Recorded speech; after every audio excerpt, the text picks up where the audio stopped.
आज भी मैं पढ़ाऊँगी क्लास 6 की एनसीईआरटी जियोग्राफी की। तो मैंने उस दिन फर्स्ट चैप्टर पढ़ाया था। अब मैं आज 2 चैप्टर पढ़ाऊँगी। उसका दूसरा चैप्टर है अक्षांश। ग्लोब में अक्षांश और देशांतर रेखाओं के बारे में है। तो मैं कुछ जानकारी जो मैंने उस चैप्टर से जानी है वो बताऊँगी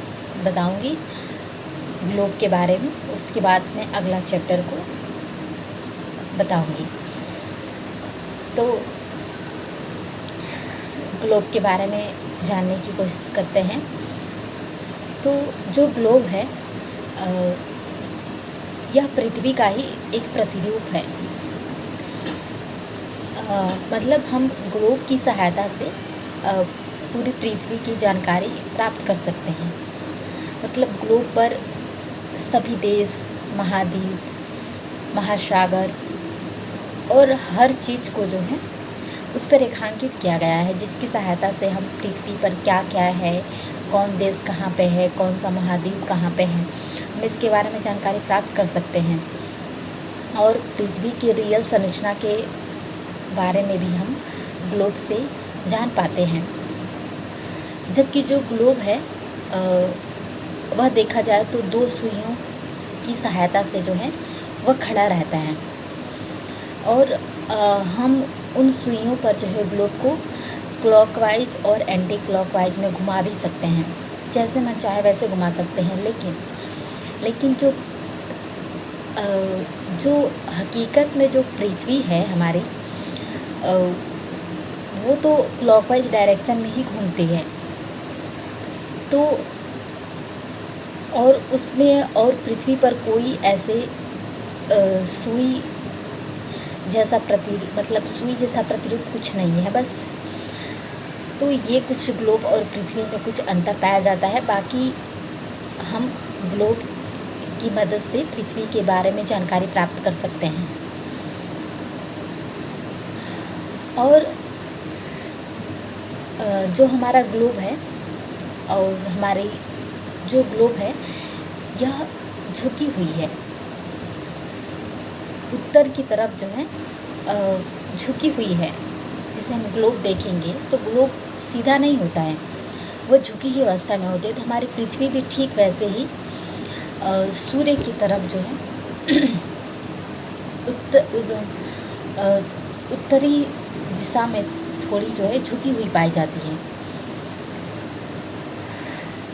तो इस प्रकार जो ग्लोब है इसको ग्लोब के बीच में एक सीधी रेखा होती है जिसे कि हम विषुवत वृत्त के नाम से जानते हैं या भूमध्य रेखा के नाम से जानते हैं। तो ये जो रेखा होती है यह ग्लोब को 2 बराबर भागों में बांटती है। तो ये जो 2 बराबर भागों में बांटती है तो उस विषुवत वृत्त के जो ऊपर का हिस्सा होता है हम उसे उत्तरी गोलार्ध कहते हैं, और विषुवत वृत्त के नीचे का जो हिस्सा होता है हम दक्षिणी गोलार्ध के नाम से जानते हैं। तो इसी प्रकार ठीक जो है ग्लोब पर अक्षांश रेखाएं और देशांतर रेखाएं भी मौजूद होती हैं, जिनसे हम अक्षांश या देशांतर रेखाओं से हम किसी भी स्थान की जो है समय और स्थिति के बारे में जानकारी प्राप्त कर सकते हैं। तो जो अक्षांश रेखाएं होती हैं ये समानांतर की तरफ खींची हुई होती हैं, और जो देशांतरीय रेखाएं होती हैं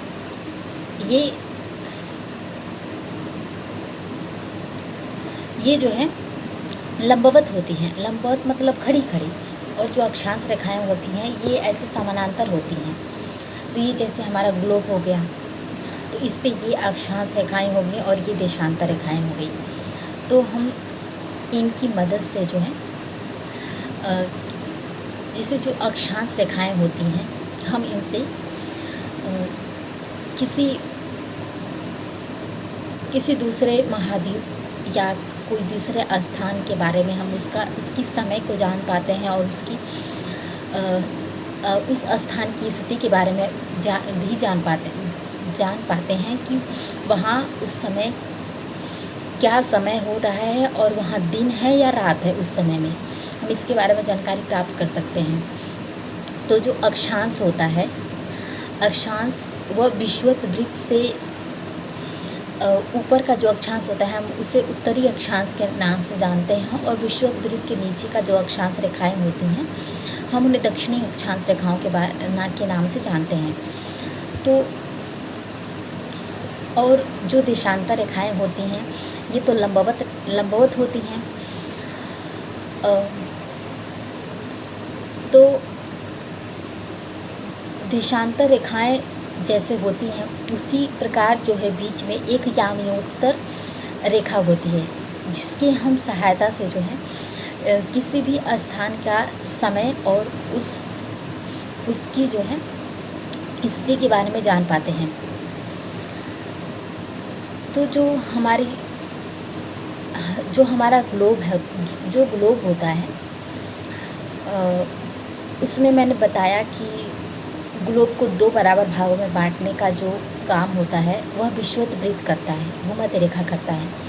तो भूमध्य रेखा के जो ऊपर है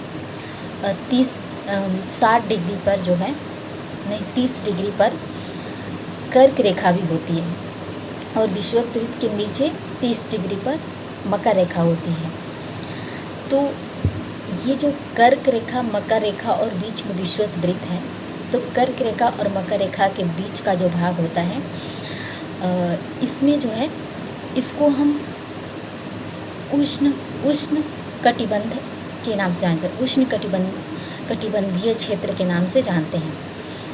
और जो ऊपर कर्क रेखा है, कर्क रेखा के ऊपर का जो भाग होता है हम उसको शीतोष्ण कटिबंध कहते हैं, और इधर मकर रेखा के नीचे के भाग को भी हम शीतोष्ण कटिबंध कहते हैं। ऐसा क्यों है?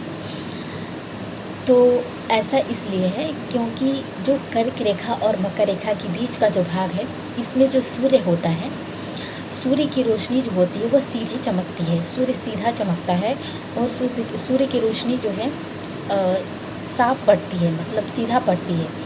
इसीलिए जो है कर्क रेखा और मकर रेखा के बीच में बहुत ज़्यादा गर्मी होती है, उष्ण होता है, गर्म होता है, इसीलिए हम इसको उष्ण कटिबंध में रखते हैं। और बाकी जो कर्क रेखा के ऊपर का जो हिस्सा होता है हम उसको जो ध्रुव का हिस्सा होता है, उत्तरी ध्रुव जो होता है, तो ध्रुवों के तरफ जो सूर्य की रोशनी होती है वह तिरछे पड़ती है, ना कि सीधा। तो तिरछा पड़ने की वजह से वहाँ पे जो है सूर्य की रोशनी तो जाती ही नहीं है, तो वहाँ पे हर वक्त जो है शीतलहर होती है, ठंड होती है, इसलिए हम उसको शीतोष्ण कटिबंध में रखते हैं। तो इस प्रकार जो है हमारा ग्लोब है।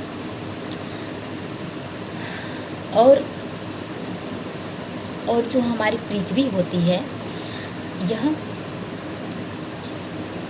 यह अपने अक्ष पर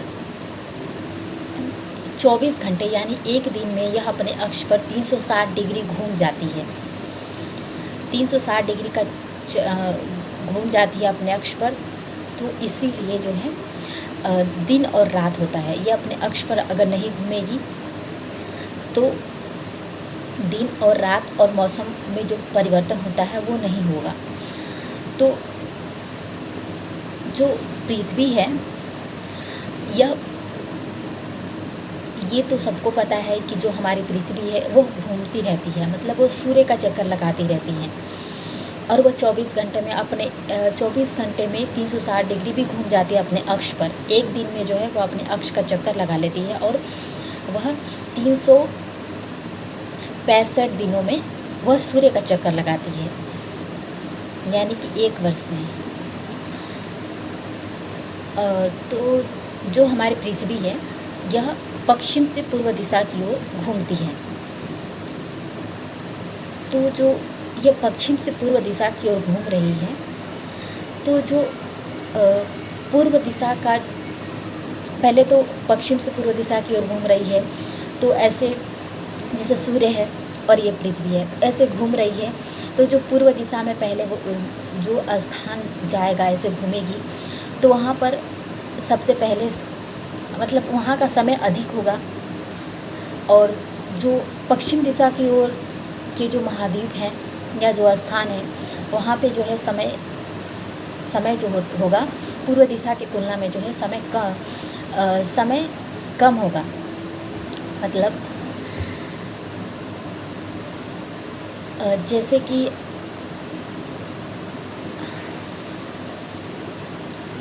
कि पूर्वी जो महाद्वीप हैं उनमें जो है उनमें सुबह जल्दी हो जाती हैं, और जो पश्चिम दिशा के जो देश या महाद्वीप हैं उनमें जो है सुबह लेट होती है। तो जो ग्रीनविच जो समय होता है वो जो भारत है, भारत का जो समय है वह पश्चिमी महाद्वीपों से जो है 5.5 डिग्री अधिक है। 5.5 घंटा भारत का जो समय है 5.5 घंटा अधिक होता है भारत का। अगर मान लो यूरोप में दिन के 2 बज रहे हैं, तो वही जो है भारत में उसी समय 7:30 बजे का समय हो रहा होगा। तो ऐसे जो है पश्चिमी महाद्वीपों की तुलना में पूर्वी महाद्वीपों में जो है समय अधिक होता है।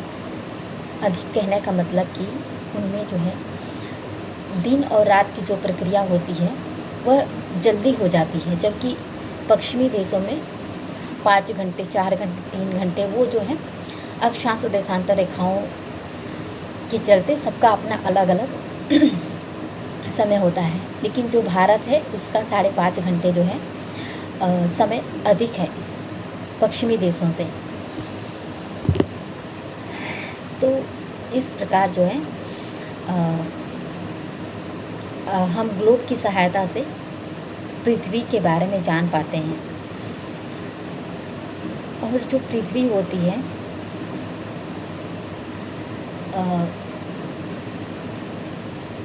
तो अब मैंने ग्लोब के बारे में जितनी जानकारियाँ थी वो तो मैंने बता दिया।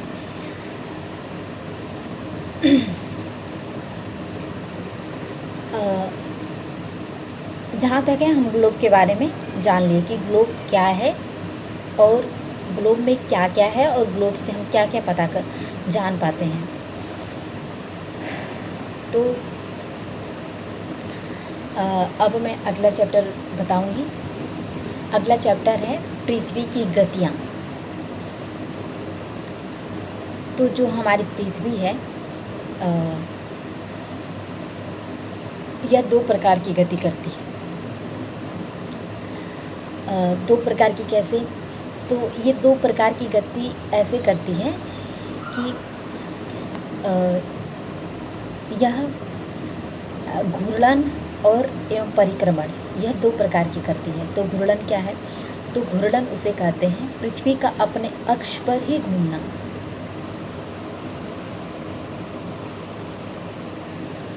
पृथ्वी का अपने अक्ष पर ही घूमना जो है घूर्णन कहलाता है। जैसे कि पृथ्वी जो है 24 घंटे यानी एक दिन में अपने अक्ष पर 360 डिग्री घूम जाती है। तो हाँ, यह जो है घूर्णन की प्रक्रिया है, इसको हम घूर्णन बोलेंगे। और पृथ्वी जो सूर्य का जो चक्कर लगाती है, जो कि उस चक्कर को वह 365 दिनों में पूरा करती है यानी 1 वर्ष में, तो हम उस गति को जो है हम परिक्रमण के नाम से जानते हैं। तो पृथ्वी 2 प्रकार की गति करती है, घूर्णन और परिक्रमण। और जो पृथ्वी है, पृथ्वी अपने जो जिस अक्ष पर घूमती है एक दिन में, वह जो है एक काल्पनिक रेखा है। मतलब वैसी कोई रेखा नहीं है कि पृथ्वी को उसी रेखा पे घूमना है, वह बस काल्पनिक है। हम जानकारी के लिए ऐसा मान लेते हैं कि पृथ्वी अपने अक्ष पर 1 घंटे में 360 डिग्री घूम जाती है। और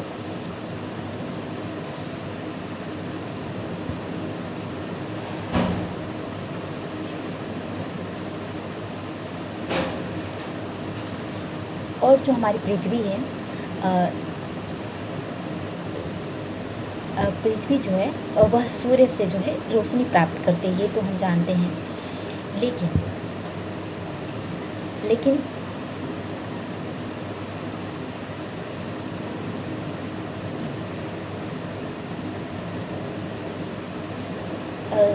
और ये तो हम जानते हैं कि पृथ्वी सूर्य से रोशनी प्राप्त करती है, लेकिन पृथ्वी जो है वो गोल है। तो इसीलिए अगर वो घूम रही है तो उसके सिर्फ एक भाग पर ही सूर्य की रोशनी पड़ेगी। मतलब एक ही समय में पृथ्वी के हर एरिया में सूर्य की रोशनी नहीं पड़ती है। इसीलिए जो है एक समय में जो है पृथ्वी के केवल एक भाग पर ही जो है सूर्य की रोशनी पड़ती है। और जो सूर्य की तरफ वाला जो भाग होता है उसमें दिन का समय होता है, और जिस पर सूर्य की रोशनी नहीं पड़ती है वहाँ रात का समय होता है। तो इसीलिए जो है पृथ्वी सूर्य का चक्कर लगाती रहती है। अगर पृथ्वी सूर्य का चक्कर नहीं लगाएगी तो उसके सिर्फ एक भाग पर जो है ही रोशनी पड़ेगी, तो उस भाग पर जो है बहुत ज़्यादा गर्मी होगी, और जो दूसरा भाग होगा जिस पर सूर्य की रोशनी नहीं पड़ेगी उस पर हर समय अंधेरा रहेगा और बहुत ज़्यादा शीतोष्ण हो जाएगा, बहुत ज़्यादा ठंड हो जाएगा, बर्फीला हो जाएगा। तो इसलिए जो है पृथ्वी का सूर्य का चक्कर लगाना बहुत महत्वपूर्ण है। अगर पृथ्वी सूर्य का चक्कर नहीं लगाएगी तो पृथ्वी की जो दशाएं होती हैं वो उनमें जो है परिवर्तन आ सकता है। तो ये तो हम जानते हैं पृथ्वी अपने अक्ष का एक चक्कर लगाने में 24 घंटे का समय लेती है। और जो पृथ्वी है जो दूसरी गति जो करती है, जो कि दूसरे अक्ष पर वह सूर्य की परिक्रमा करती है, जो कि 365 से 1/4 दिनों में करती है। तो इस प्रकार जो है हम लोग एक वर्ष यानी 365 दिन का मानते हैं कि पृथ्वी जो है 365 दिन में सूर्य का चक्कर लगा लेती है, और बाकी के लिए जो 6 घंटे होते हैं हम उनको नहीं लेते हैं। तो वही जो चार साल हो जाते हैं, 4 सालों में जो चारों सालों में जो 6 घंटे बचते हैं, 6 चौके की 24 हो गया ना। तो वही जो 24 है वही 4 वर्ष के बाद चौथा वर्ष में जो है वही लीप वर्ष आ जाता है। तो लीप वर्ष में जो है वही 366 दिन हो जाते हैं। वो 366 दिन कैसे होते हैं? यही जो हर साल में जो 6 घंटे बचते हैं वही चौथे वर्ष जो है 24 घंटों में यानी एक दिन में बदल जाता था, वही एक दिन एक्स्ट्रा हो जाता है। तो हम उसको लीप वर्ष के रूप में जानते हैं। तो हम उस वर्ष को लीप वर्ष कहते हैं। तो लीप वर्ष में 366 दिन होते हैं और ऐसे 365 दिन होते हैं सामान्य वर्ष में। और तो इस प्रकार जो है पृथ्वी जो है सूर्य का परिक्रमण करती है।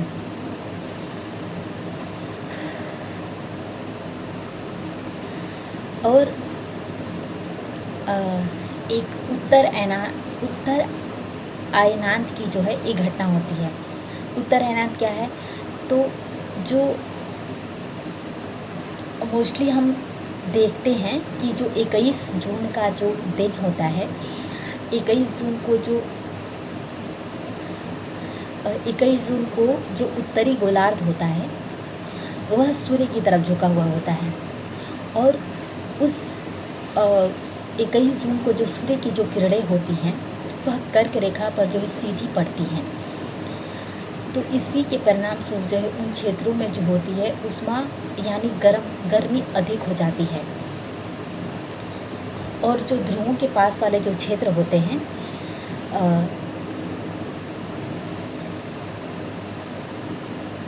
और ध्रुवों के पास वाले क्षेत्रों में जो है कम उष्मा जाती है, क्योंकि जो अभी मैंने बताया था कि जो ध्रुव होते हैं उनमें जो सूर्य की किरणें होती हैं वो तिरछी जाती हैं, इसलिए जो है तिरछी जाने की वजह से वहाँ जो है वहाँ पे कम ऊष्मा होता है। और वो भी तो उत्तरी गोलार्ध में है, लेकिन ध्रुवों की तरफ जो है सूर्य की किरणें सीधी नहीं पड़ती, तिरछी पड़ती है, इसीलिए वहाँ कम ऊष्मा पाया जाता है। और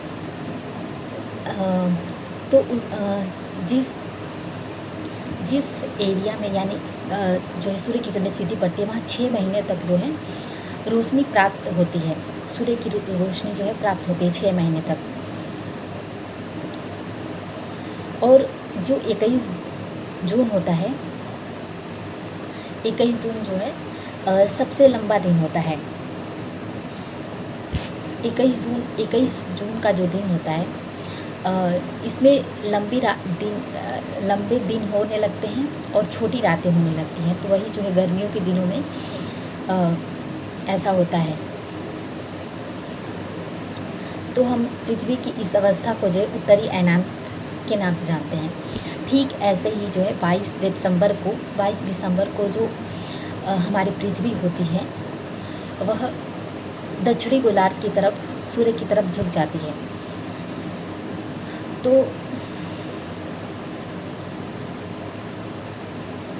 जो दक्षिणी जो है ध्रुव है वह सूर्य की ओर झुक जाता है, तो इस दिशा में जो है मकर जो रेखा होती है उस पर जो है सूर्य की किरणें सीधी पड़ती है मकर रेखा पर, तो वहाँ पर जो है ऊष्मा अधिक हो जाता है इस वजह से। और जो 22 दिसंबर को जो उत्तरी गोलार्ध है वहाँ पर सूर्य की किरणें सीधी नहीं पड़ती हैं, तो वहाँ पर जो है शीत ऋतु होती है। तो इसीलिए 22 दिसंबर को जो दक्षिणी गोलार्ध है वहाँ पे जो है छोटी रातें होने लगती हैं और लंबे दिन होने लगते हैं। और इसी के विपरीत जो उत्तरी गोलार्ध में होता है, तो इसी को हम दक्षिणी अयनांत कहते हैं, दक्षिणी अयनांत के नाम से जानते हैं।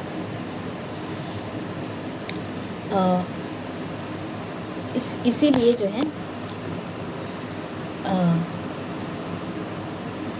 ऑस्ट्रेलिया है वह हमारा आ जाता है दक्षिणी गोलार्ध में आ जाता है। तो जो ऑस्ट्रेलिया है इसमें जो है 25 दिसंबर का जो दिन होता है वहाँ पे गर्मी होती है, यानी ऑस्ट्रेलिया में गर्मी में जो है क्रिसमस डे मनाया जाता है, क्योंकि उत्तरी गोलार्ध में जो है 22 दिसंबर का जो दिन होता है उस दिन से जो है मकर रेखा पर जो सूर्य की किरणें सीधी पड़ने लगती हैं, इसीलिए वहाँ दक्षिणी गोलार्ध में जो है उष्णता आ जाती है, गर्मी का मौसम आ जाता है। तो और जो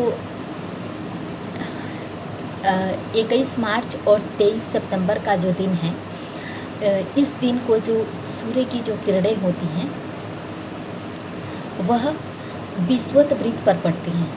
विषुवत वृत्त जो मैंने बताया था कि वह उत्तरी गोलार्ध दक्षिणी गोलार्ध को 2 बराबर भागों में बांटती है, तो उस दिन जो है विषुवत वृत्त पर सूर्य की किरणें सीधी पड़ती हैं। तो इस स्थिति में जो है इन दिनों को जो है पृथ्वी पर दिन और रात हर जगह जो है बराबर होता है। और इस स्थिति को जो विषुव कहा जाता है। तो जब 23 सितंबर का जो दिन होता है उस दिन को उत्तरी गोलार्ध में जो है शीत ऋतु का होता है, और जबकि दक्षिणी गोलार्ध में वही ऋतु जो है बसंत ऋतु का होता है। और जब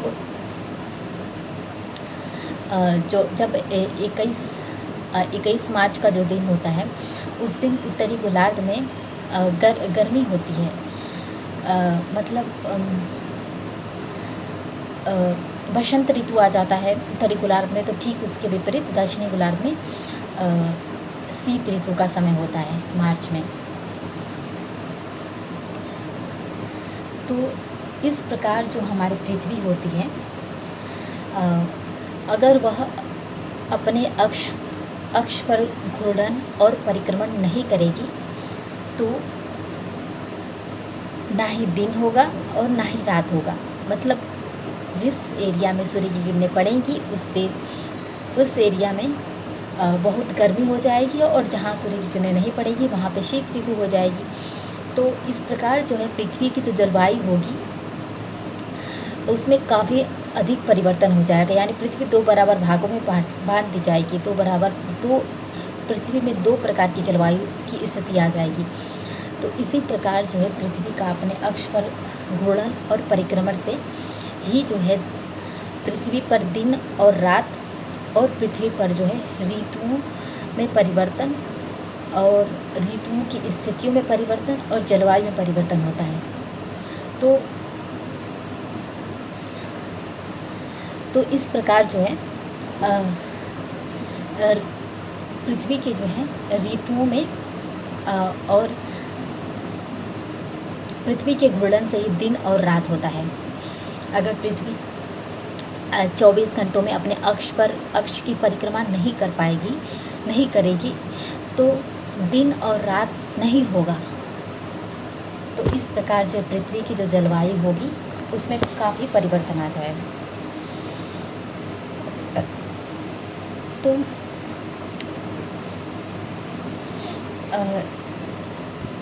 तो हमने पृथ्वी की गतियों के बारे में जाना और ग्लोब के बारे में जाना। तो जो हमारी पृथ्वी है इसको नीला ग्रह के नाम से जाना जाता है और अंतरिक्ष का सबसे अद्भुत ग्रह भी कहा जाता है। क्योंकि अद्भुत ग्रह इसलिए कहा जाता है क्योंकि हमारी जो पृथ्वी है यह एकमात्र ऐसा ग्रह है जिस पर जीवन संभव है और जिस पर जीवन जीने की जो अनुकूल दशाएं होती हैं, जैसे कि वायु, जल और कुछ महत्वपूर्ण गैसें। हमें जीने के लिए किस गैस की ज़रूरत होती है? वह है ऑक्सीजन। तो ऑक्सीजन जो है वह पृथ्वी पर मौजूद है। तो ऑक्सीजन गैस, जल, वायु, तो ये सब जो है पर्याप्त मात्रा में पृथ्वी पर मौजूद है, जो कि जीवन जीने के लिए यही 3 चीज़ें आवश्यक होती हैं। इसीलिए जो है पृथ्वी पर जीवन संभव हो पाता है।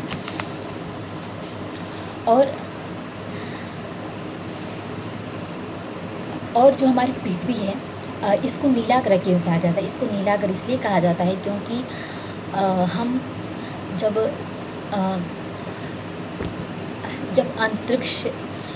हम चंद्रमा से पृथ्वी को देखते हैं तो पृथ्वी नीले रंग का दिखाई देता है। नीले रंग का क्यों दिखाई देता है? क्योंकि पृथ्वी पर बहुत अधिक जल है।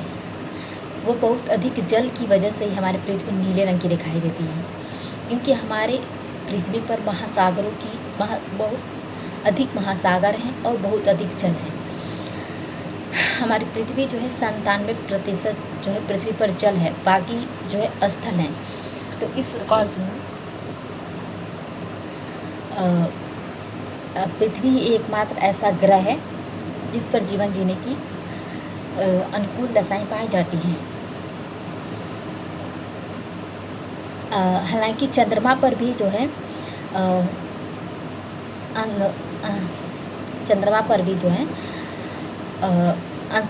वैज्ञानिकों ने जीवन को संभव बनाने की कोशिश में लगे हुए हैं और चंद्रमा पर भी जो है जीवन जीने की जो अनुकूल दशाएं होती हैं उसकी खोज की जा रही है। और ताकि हालांकि चंद्रमा पर जो है गड्ढे, पर्वत और पेड़ हैं, यही सब हैं और चंद्रमा पर अंधेरा रहता है। तो चंद्रमा पर वैसे जीवन जीना संभव नहीं है, लेकिन अगर हमें चंद्रमा पर जल, वायु और ऑक्सीजन मिल जाता है तो चंद्रमा पर भी जो है जीवन संभव हो पाएगा। तो इसकी जो खोज है वह चंद्रयान 3 जो सैटेलाइट है, चंद्रयान 3 को जो है इसको रॉकेट के ज़रिए छोड़ा गया था और